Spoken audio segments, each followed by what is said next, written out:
Our protagonist wakes up in a body that isn't her own, surrounded by beautiful cherry blossoms and trapped in a room that feels more like a gilded cage.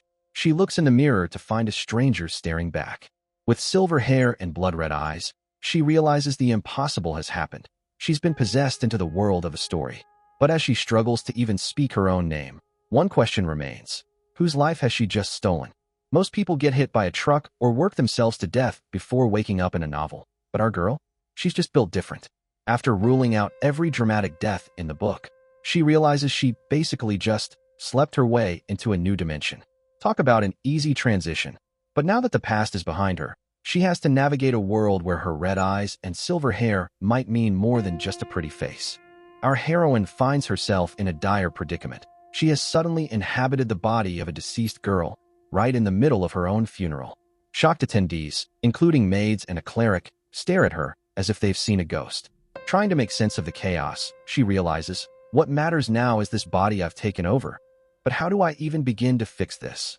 A chibi version of herself pops up in a tutorial-style panel, humorously explaining what not to do at a funeral, while the main character panics at the thought of her unexpected resurrection. Confused and desperate, she asks, "What is my name?" Meanwhile, a persistent priest and doctor continue to hassle her, making the day even more chaotic. Our heroine suddenly inhabits a body that isn't her own, leaving her dizzy and overwhelmed. She tries to dismiss it as a miracle or misdiagnosis, but lying down with wide, red eyes, she wonders what kind of person the original owner was.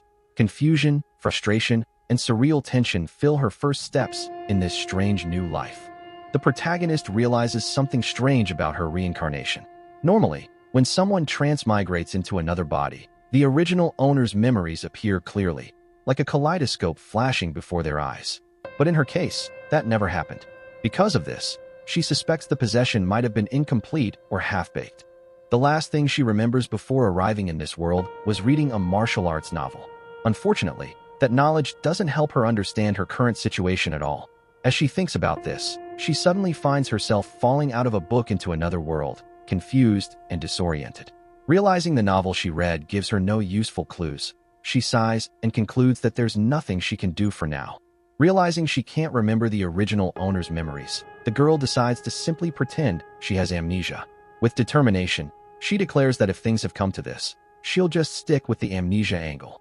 The scene then shifts to a peaceful garden filled with flowers and butterflies, showing that some time has passed.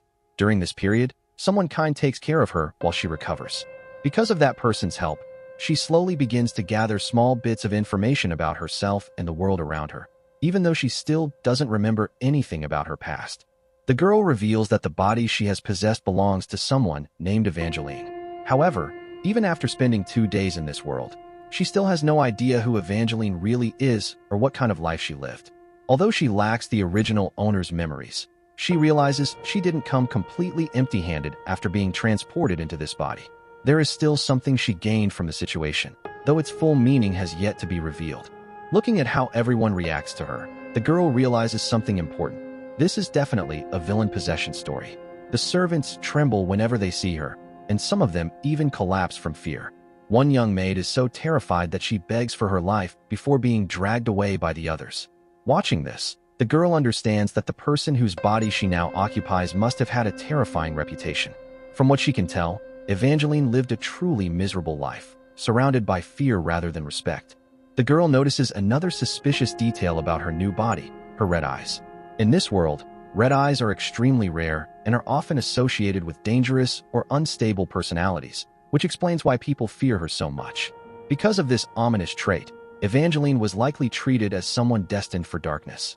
The protagonist begins to suspect that her presence in this body might not be a coincidence.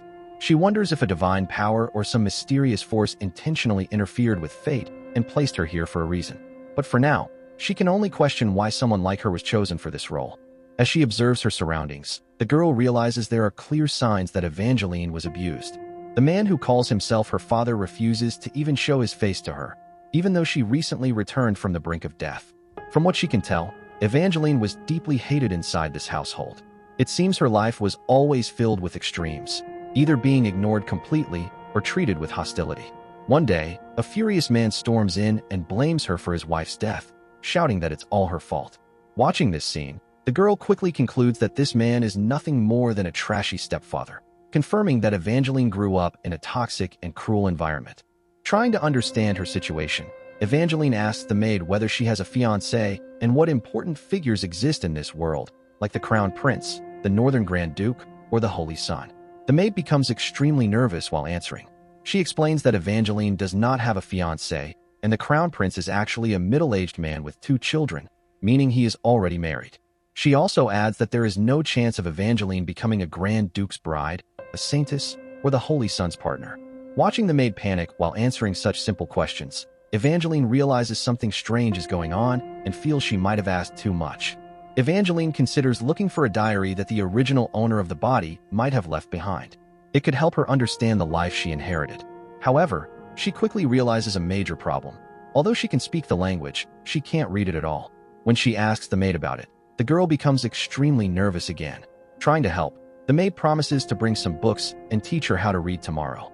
But before Evangeline can stop her, the maid runs off in a hurry, leaving Evangeline stunned.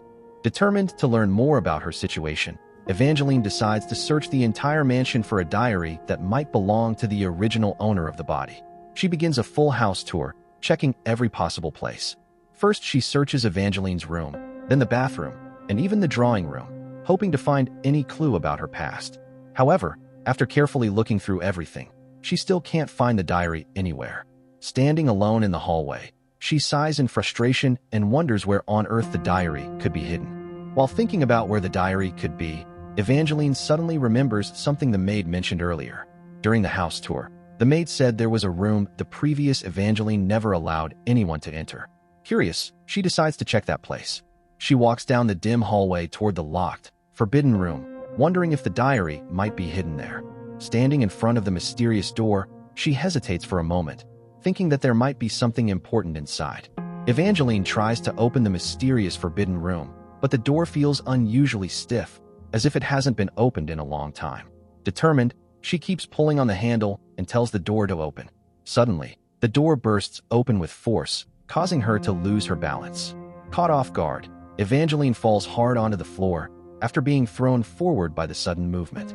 Evangeline finally forces the mysterious locked door open, but it suddenly swings open violently, causing her to lose her balance and fall forward. As she hits the floor, she notices something strange and says, "I smell blood." Looking ahead, she slowly raises her head and her expression changes. The atmosphere becomes dark and heavy as she stares deeper into the room.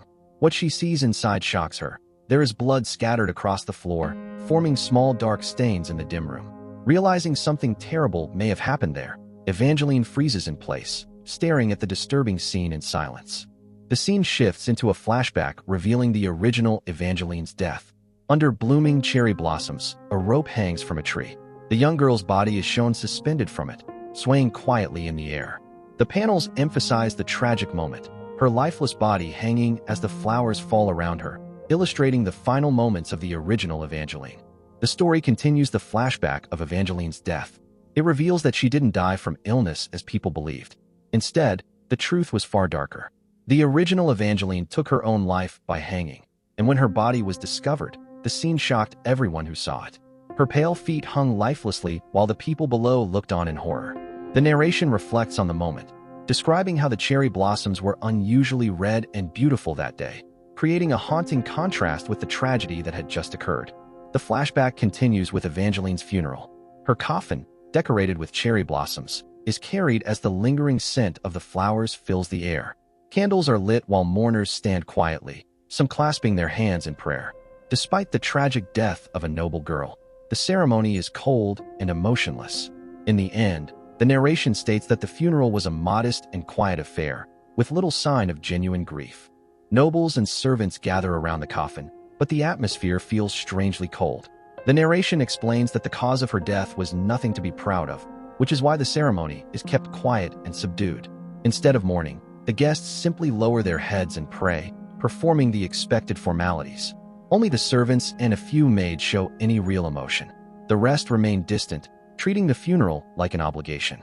In the end, no one truly weeps for Evangeline, and an eerie silence fills the hall as the ceremony continues. During the quiet funeral ceremony, the hall is filled with silence as the priest continues praying. Suddenly, A faint rustling sound echoes through the room. In the otherwise silent venue, the noise feels strangely loud and unsettling. The priest pauses slightly, sensing something unusual, as the unexpected sound breaks the stillness of the funeral hall. The strange noise grows louder during the silent funeral. First, there is the sound of fabric rustling, followed by something moving inside the coffin. Soon after, wood begins to creak, as if the coffin itself is shifting. The murmurs spread through the hall as people realize all the sounds are coming from one place, the coffin. Then, the coffin suddenly begins to move, and the crowd gasps in shock, unable to believe what they are witnessing. As the coffin moves, the lid slowly opens. From inside, Evangeline suddenly sits up, shocking everyone at the funeral. Her long white hair flows down like a waterfall, scattered with fallen cherry blossom petals. The once dead girl has risen from the coffin, leaving the silent hall frozen in disbelief. As Evangeline awakens inside the coffin, strange threads of magic appear, spreading through the darkness like glowing strands.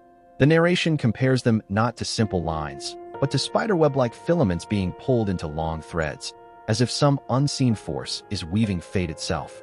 Slowly, Evangeline's body begins to move. Her long white hair spills around her as she opens her eyes. From behind her rising eyelids, bright crimson pupils are revealed, glowing ominously in the dim light. The moment marks her true awakening. Evangeline slowly opens her eyes, revealing deep crimson pupils. Their color isn't like a ruby or gemstone. It resembles the beating red of a living heart, unsettling and unnatural. When the people at the funeral see her eyes, they freeze in fear. The sight is so ominous and disturbing that it feels like they are staring at something that should not exist, something that should have remained dead. Caught in that terrifying gaze, the witnesses are overwhelmed with dread, as if facing a presence beyond human understanding. Seeing Evangeline rise from the coffin, the priest desperately prays to God, asking for mercy and protection. However, his prayers have no effect. Meanwhile, the resurrected body begins to move slowly and unnaturally. Evangeline clutches the edge of the coffin and lifts her head, her movements stiff and awkward. It feels less like a normal person waking up and more like something inhuman trying to control an unfamiliar body, as if another presence has taken over the vessel. Evangeline slowly lifts her head, her lips forming a faint, unsettling smile. Her crimson eyes glow under the dim light of the funeral hall. Looking around at the terrified crowd, she seems confused for a moment. A question echoes in her mind. What is my name? Standing there in the hall where her funeral is being held, the girl who was supposed to be dead searches for her own identity, while something dark and mysterious stirs beneath her awakening. As Evangeline looks around, her mind begins to settle. The mysterious presence that awakened inside her starts to adjust to the new body.